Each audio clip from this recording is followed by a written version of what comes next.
మనం ఇదివరకే చూసిన చాలా రొమాంటిక్ సినిమాల ఛాయలు ఇందులో కనిపిస్తాయి. నెక్స్ట్ ఏం జరుగుతుందో ఈజీగా గెస్ చేయొచ్చు. ఫస్ట్ హాఫ్ ఉన్నంత గ్రిప్పింగ్గా సెకండ్ హాఫ్ ఉండదు. ఎమోషనల్ సీన్స్ కొంచెం సాగదీసినట్టు అనిపిస్తాయి.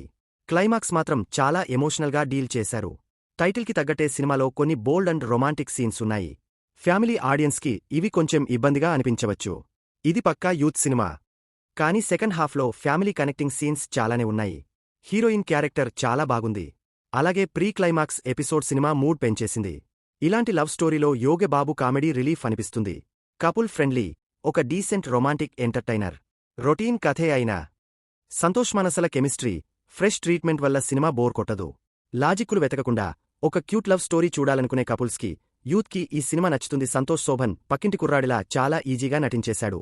ఎమోషనల్ సీన్స్లో, కామెడీ టైమింగ్లో సంతోష్ మెప్పించాడు. ఇక మానస వారణాసి అందంతో పాటు అభినయంతోనూ ఆకట్టుకుంది. తన స్క్రీన్ ప్రెజెన్స్ చాలా బాగుంది. మోడరన్ అమ్మాయి పాత్రలో ఒదిగిపోయింది. యోగబాబు ఉన్నంతలో నవ్వించే ప్రయత్నం చేశాడు. ఆదిత్య రవీంద్రన్ మ్యూజిక్ సినిమా మూడ్ని ఎలివేట్ చేసింది. ముఖ్యంగా బ్యాక్గ్రౌండ్ స్కోర్ బాగుంది. చెన్నై బ్యాక్డ్రాప్ని కెమెరామెన్ దినేష్ చాలా కలర్ఫుల్గా చూపించారు. Editor work